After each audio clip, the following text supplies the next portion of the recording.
Hi friends and friendly people. These are the Astro News and the Astro Weather for November 2018. I like to strike a match with a red bird, with a phoenix bird, and light a candle.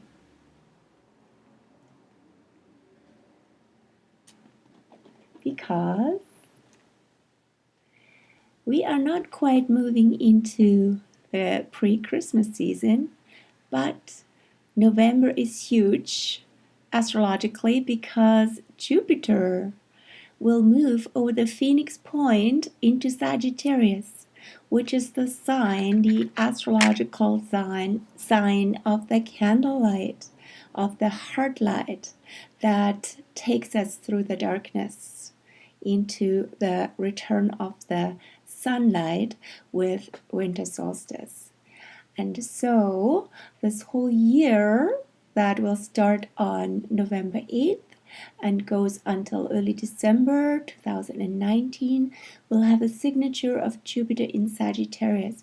Jupiter makes everything bigger, a bigger deal, and it's very, very, very Sagittarian in this case. So in other words, it's all about igniting our heart light and our inner connection with spirit to carry us through and to lead us on our journey. So this is big. Jupiter is big in Sagittarius because Jupiter rules Sagittarius at home there. And myself and quite a few people have been looking forward and are counting down for Jupiter in Sagittarius. That's the biggest news of November, but I have way more, which is also Jupiterian. I have way more for you, Astro News. First of all, for those of you who don't know me, let me just put the candle here right by the laptop sitting. For those of you who don't know me, my name is Melanie Lichtinger. German name, and I'm from Germany, but living now on the beautiful west coast of Canada, Victoria, and working here, serving here as an astrologer for 18 years already, mostly one-on-one private consultations, but also groups, workshops, parlors, classes, courses, embodied astrology, and of course also the written Astro News newsletter, which comes out before the new moon and full moon. You're most welcome to join the Astro News subscriber group. And let's dive into November, and diving in is a Scorpio thing. We are in the middle of Scorpio right now, and Halloween, Dia de los Muertos, and Allerheiligen, so All Saints, I'm saying the German thing, All Saints and All Souls, all these celebrations are positioned in the middle of Scorpio, right in the center of Scorpio, which actually is rather around November 7th and 8th, and we will have quite a bit going on at that time. And in the center of fall and in the center of the fixed power sign of Scorpio, energy is very concentrated. And in this case, it's concentrated, deep, dark, emotional, water quality. In other words, we're really diving into our emotional processes at this time of year. And maybe we are saying goodbye. Maybe we're grieving people we loved and we remember them, or old phases in our lives that have come to an end. So it's a lot about transformation, death and transformation. Death is transformation.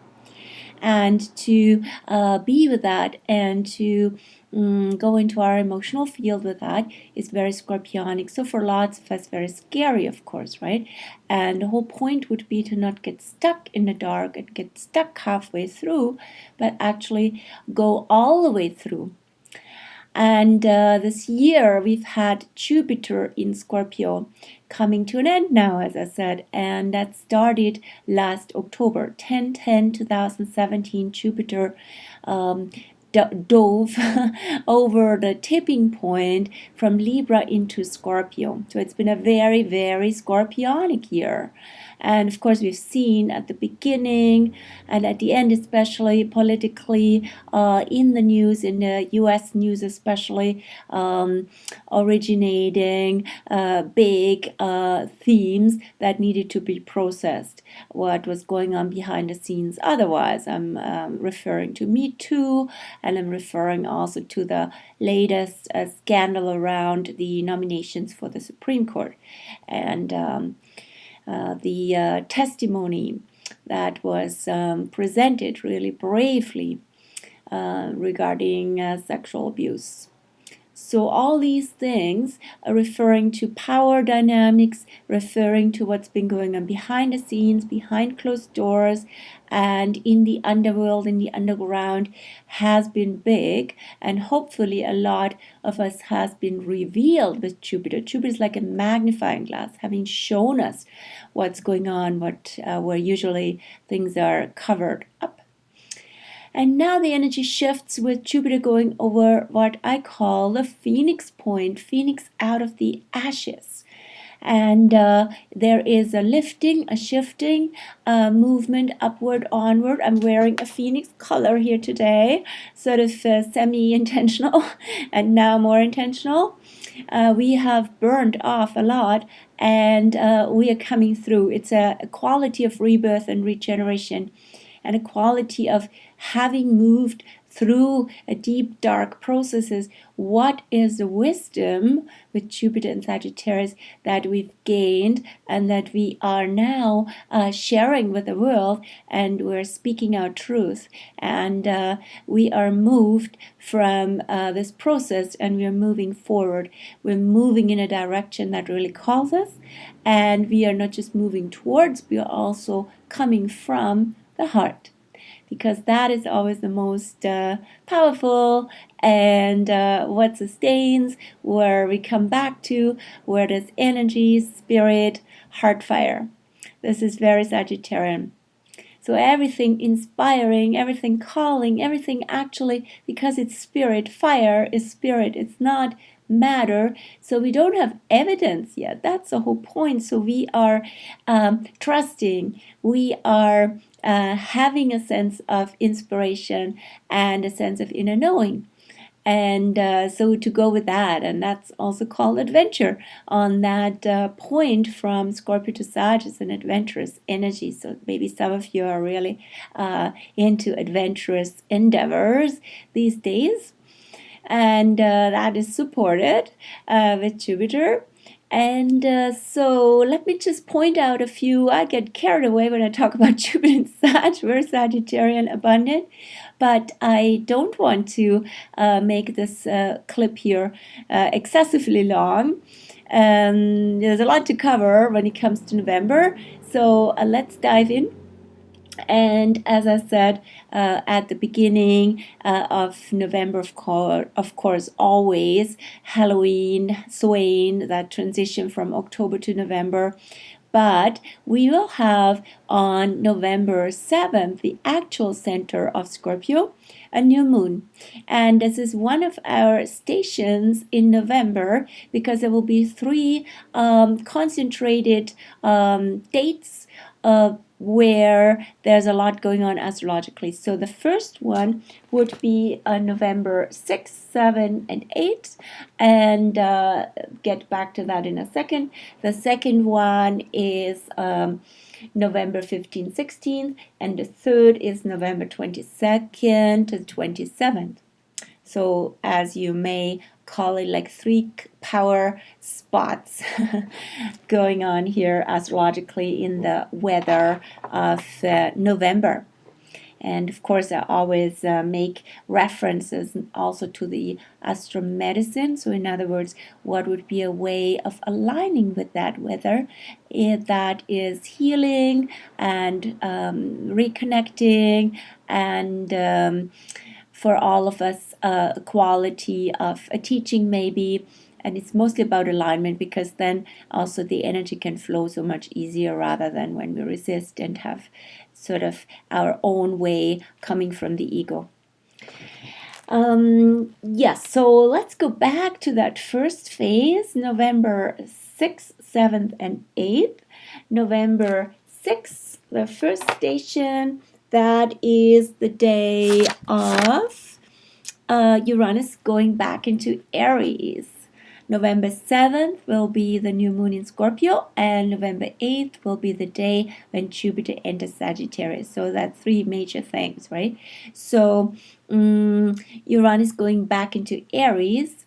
What does that mean? And how long is that?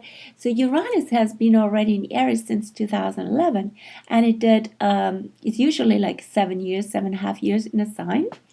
And this year, Uranus did a test run, or rather, I should say, a test settling or test unsettling in Taurus since mid-May. And that was also on May 15th, 16th. And that was also the Taurus new moon even.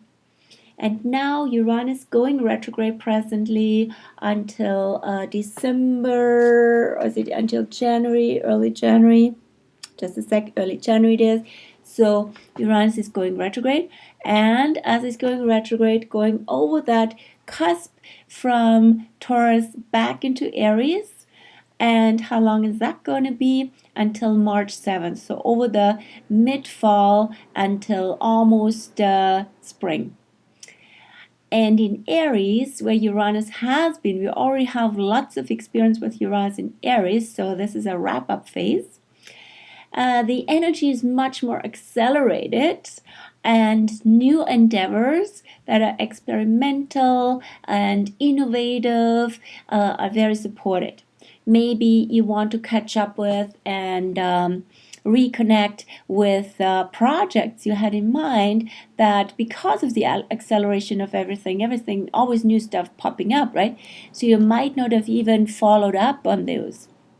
Maybe you had great ideas, and especially in the technology world, so I'm thinking of my own website and other things that you want to get going and renew, right, with Aries, with new spirit and some new technology or inspiration.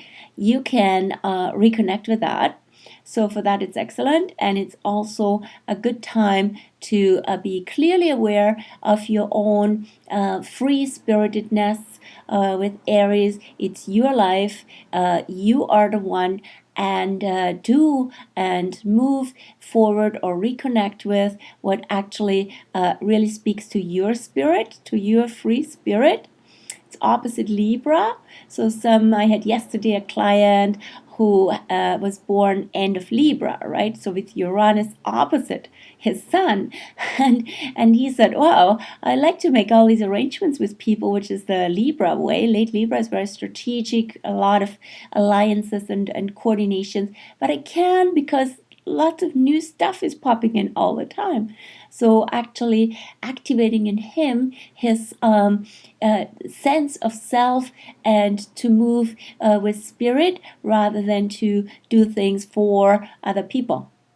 And that is also apropos Venus retrograde. Venus has been retrograde since October the 6th and goes on till November 16th. So November is also still halfway, at least, because it's rolling out. Venus retro rolls out until end of November. Very affected by this phase. Why am I mentioning it? Venus retro from early Scorpio to late Libra. So again, the Venus retro function, which comes every 1.5 years, is a lot about coming back to our own healthy self-love, Venus and the Sun, and rather than being so conditioned by other people and maybe doing things for others or comparing ourselves with others and being very much actually outward defined and this brings back a good sense of inner self and inner self-love and value coming from that, coming from consciousness, from spirit, from the sun, from our self. That attracts with a different vibration. So I hope you've had so far also good Venus retro readjustment phase.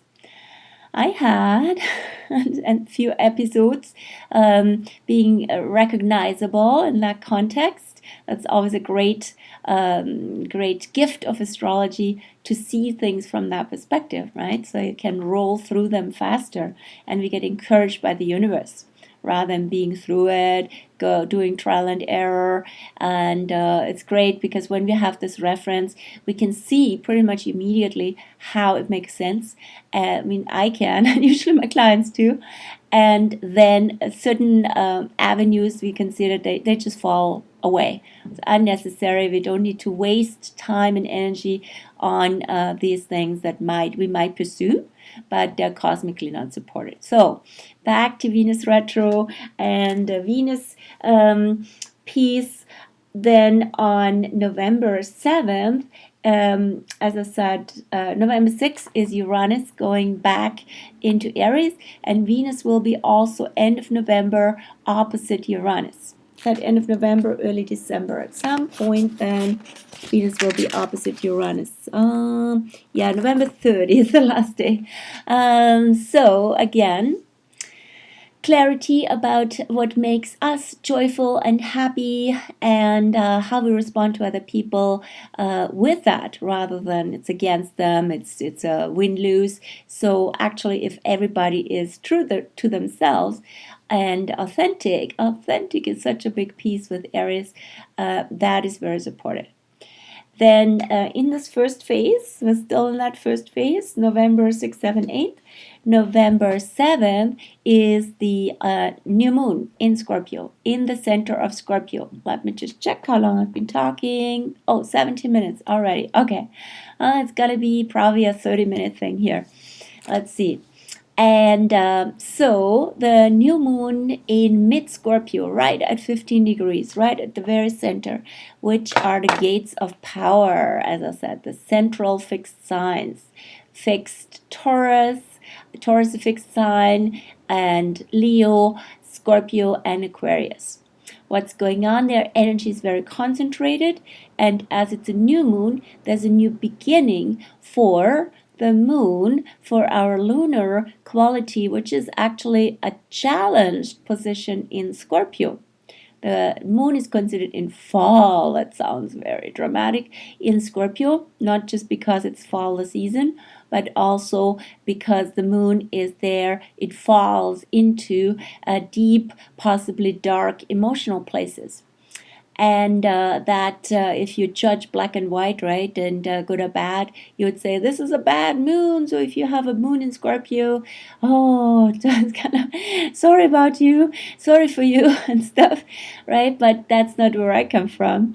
I would say, like, yes, it's charged. There's a lot to that moon, and it's really important to process dark places, maybe things that if you were born with that, certain dynamics in early childhood with mom, in your whole maternal lineage, and you as a woman or your inner feminine needs to really process very deeply, and sometimes maybe retreat for that, and rather than acting it out on other people.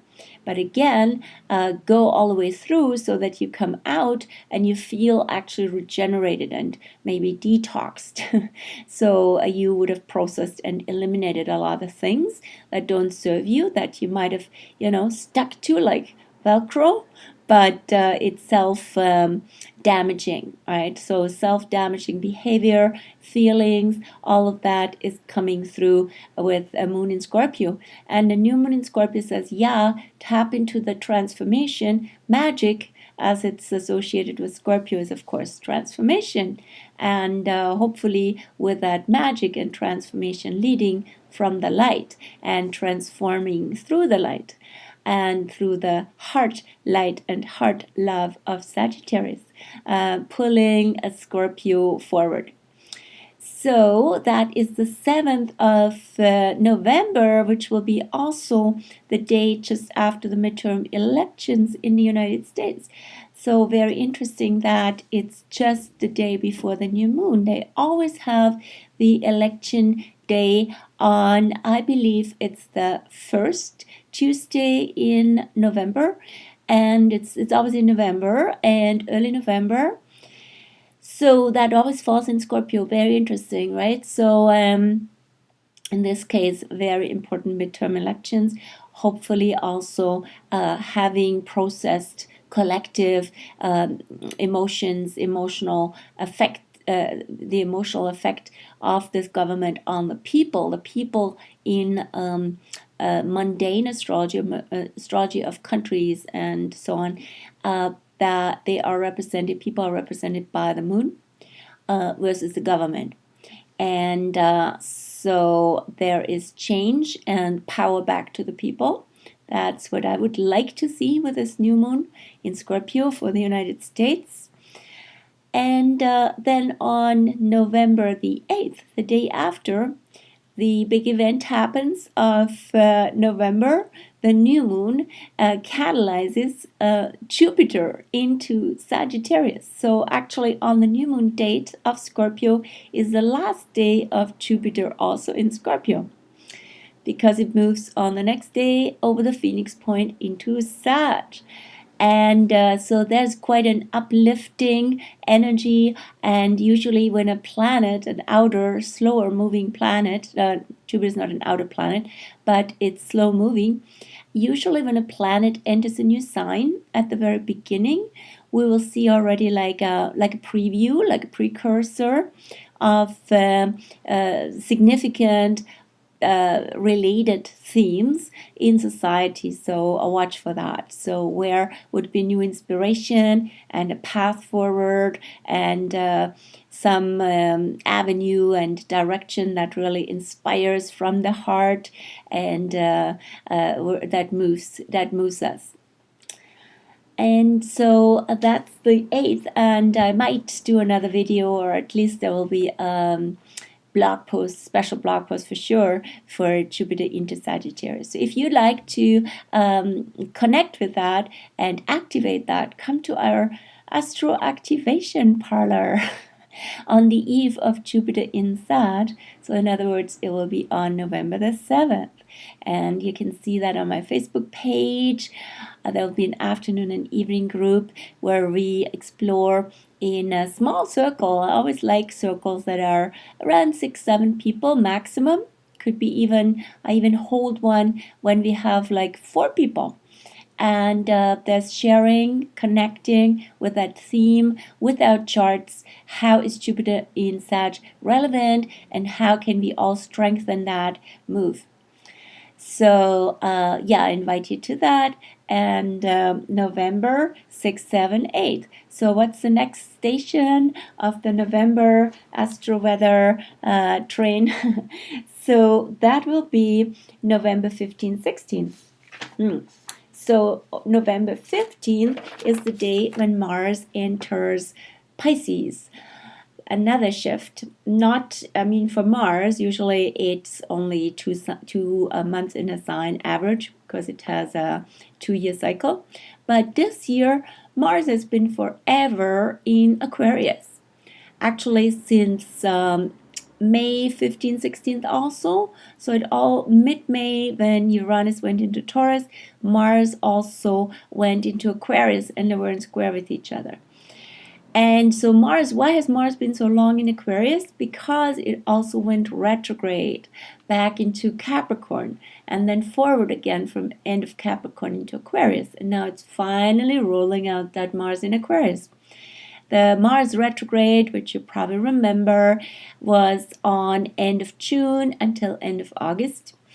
And the bottom line of that would have been a recalibration of the inner masculine, of our inner desires, wants, and possibly also ego, to channel the energy of desire into a good direction, and hopefully also with Capricorn and Aquarius a theme of building, of being in integrity, and also being in community building, co-creation, and teamwork, and all of that. So to see where there is actually an energy, good energy for that, rather than there is conflict in the group and in society. So there's a lot to that. I leave it with that. But Mars is rolling out in Aquarius and is going into Pisces on November the 15th. We'll be there actually until December 31st. So exactly on New Year's Eve, the last day of the year, will be also the last day of Mars in the last sign of the zodiac. So quite a finishing theme for the end of the year with Mars. So we'll go back to that. But Mars entering Pisces, that's a whole different vibration now. After Aquarius, Aquarius is much more, it's a very, very crystalline and mental, conceptual energy, which brings a lot of energy, a lot of drive into discussions between people. And what are we doing? What's a good way of moving into the future, for example, right? And how are we collaborating? But the whole theme of we, the people, moves into there is just one of us, which is Pisces. We're all in this together, and it's actually not just we, it's oneness. It's an energy field that humans manifest in their physical embodiment, but ultimately it's just energy. So to dive into energy, to surf the energies, the vibrations. Pisces also rules music and dance, where we lose ourselves, where we're in the one.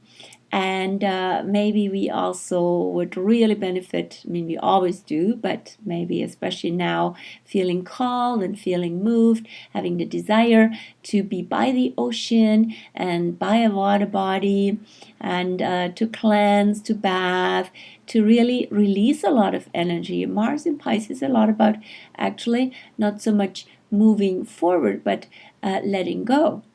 And so Pisces is very paradoxical. So maybe the more you want with Mars, the more you have to let go of. So that can happen. And so I invite you to really be with that Piscean energy and notice when there's good vibrations, follow that, connect with people, more important than arguing with Mars and fighting. And Mars enters Pisces on that note. Then actually, so Mars out of Aquarius, where it's been retro. Then on November 16th, Venus goes out of retro. And Venus has been in retro since October the 5th. And will finish her retro phase on November 16th back in Libra. So we had this year both Mars retro for 2 months, end of June till end of August, and Venus retro, which is just mid-November coming to a close. It's a bit rare to have both of those together, but that also means there needed to be, apparently, the universe says, we need to recalibrate the inner masculine and the inner feminine. With Venus retrograde, more theme of how do we attract, rather than how are we always looking at other people. So I said a bit about that already before. And to come into your magnetic and beautiful, attractive, inner feminine, whatever gender body you're in, and to attract from there and attract from a good sense of self-love. And everything else falls away. Hopefully. And so Venus will go out of retro, while also on November 16th, same day, Mercury goes into retro. No, you don't want to know about another Mercury retro, but it's going to happen. And this Mercury retro, my overall sense is that it's not such a big deal. mostly because, as I said in the Astro News and blog post already about Mercury going into Sagittarius, where it will go retrograde from. I said that this Mercury retro won't have many aspects with other planets, so then it's a bit more like a free agent. It's not so much hooking into other archetypes themes, and it can be more purely in the whole theme of Mercury retro per se.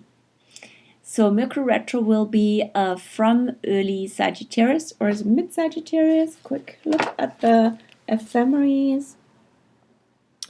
Mercury retro will come from 1329 Aquarius, 1329 Sagittarius back to 2716 Scorpio. So if you have any planets, sun, moon, or ascendant in that realm, Mercury, the messenger, the trickster, the agent of the gods, will travel over that field for you to also see things in a different light, like Sagittarius, right? And maybe also question in a good way what you considered your truth. And to go back into Scorpio to really see like, how does it really feel when I'm in that realm that is uncomfortable but really good to explore in the magic zone, because a change can come from there when you go deeply into that place, into the depth of your psyche, and are intimate in that sense with yourself. Things can shift and change and transform, and a new truth can emerge that Mercury can bring forward. So Mercury retrograde phase before Christmas, so it will be only until December the 5th. It is, let me just verify. December, where is it? Okay, oh yeah. Just a second. December the 6th it will be, which is also then the new moon in Sagittarius. Lots of things going on. So that's also mid-November. And then yet another factor mid-November on the 16th is when the lunar nodes change, move from where they presently are with the south node in Aquarius, the north node in Leo. They go retrograde, they always go retrograde back into Capricorn, the south node, and Cancer, the north node. So that will be a 1.5 year phase until June 2020. The nodes are always 1.5 years in a sign.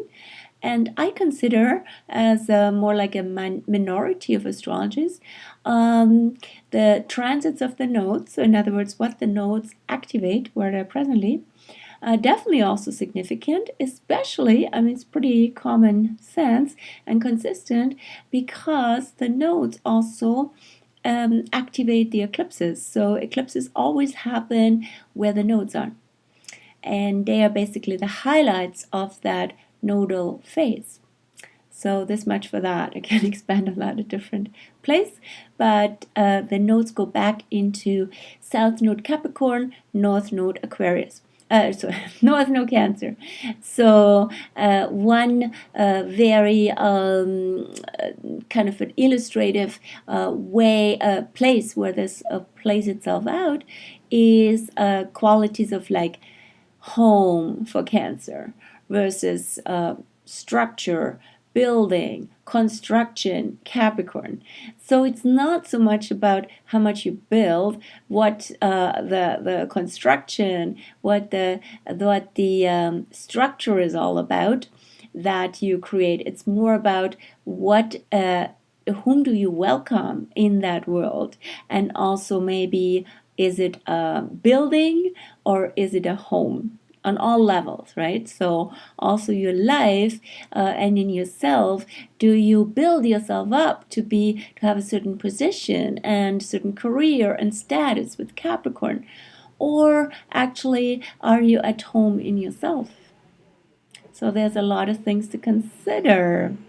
with that. So we will notice that the shadow sides of Capricorn will come out now even more. Already have been with Pluto in Capricorn, but the South Node in Capricorn will also show us where something is actually on its way out. The South Node is considered in the Chinese astrology the dragon's tail, speaking of dragons and phoenixes. And the North Node is the dragon's mouth, where fresh energy comes in. So in other words, literally, symbolically, nurture yourself with Cancerian qualities, where the North Node is. In other words, take good care of yourself, your needs, your inner child, and be playful, be creative, be with children, and find your home in the world and in yourself. So that's this much for the nodes. And then we have the third phase in November, which will be towards the end, November 22nd till 27th. So that's 5 days with another bit of a, not crescendo, but lots of things going on. So November 22nd will be the day every year when the sun goes over the Phoenix point from Scorpio to from Scorpio to Sag. So much Phoenix going on already. From Scorpio to Sagittarius every year.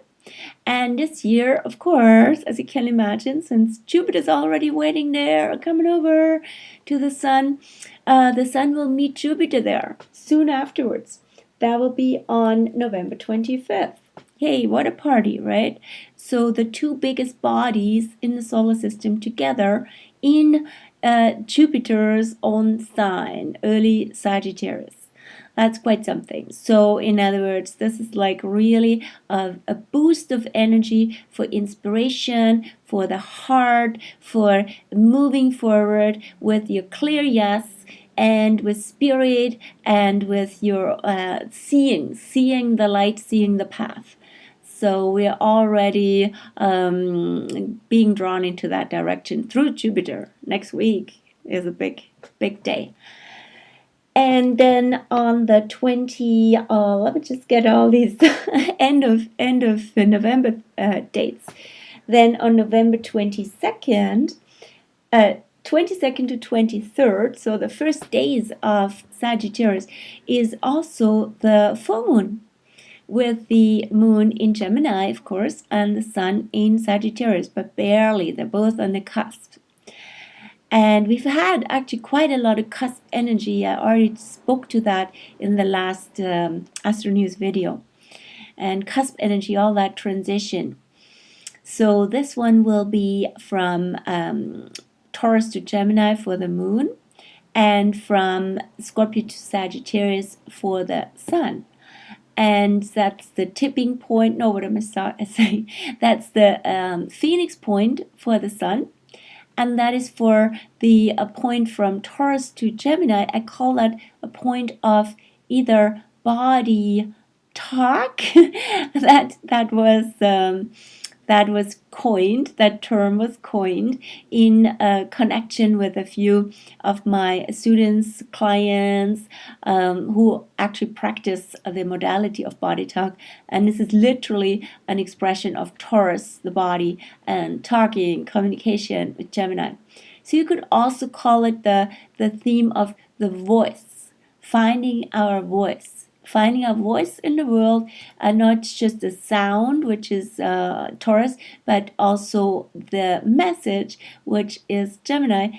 And then from the Sagittarius side, speaking from the heart, of course, from the depth of our feelings with Scorpio, but then the heart puts the message out and the truth out. So that's a really beautiful full moon. I look forward to that already. And then we have on the 27th of November, the new Mercury. What's a new Mercury? Speaking of speaking and message, the Mercury retro halfway point is always called, maybe not so well known amongst astrologers. The new Mercury is like a new moon. In other words, in this case, the sun, and rather than the moon, in this case, sun and Mercury are together. Mercury has reached on its backward motion, the sun. So in other words, now the sun is leading, spirit consciousness is leading, and the message, the mind, the brain are following.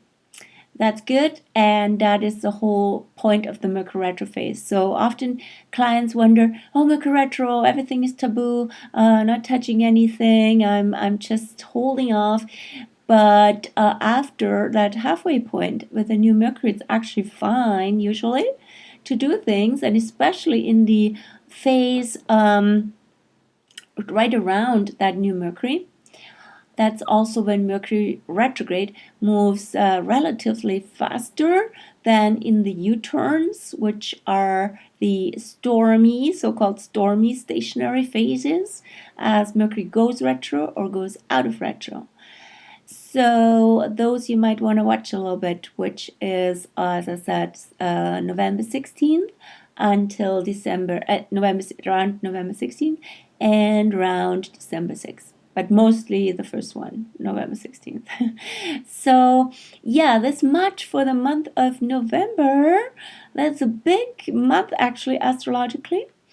And yeah, as I said, you're most welcome to join the Jupiter into SAG Astro Activation Parlour, and maybe I see you there, or see you somewhere in a session, or in the with you finding my blog and finding my Facebook page. You're most welcome to follow there if it calls you, if it's for you, if it's your language and speaks to your heart, then you're most welcome in that tribe. Okay, so I wish you well, and heart candle is burning. It's still burning. Have a beautiful November, and I see you again soon. Much love.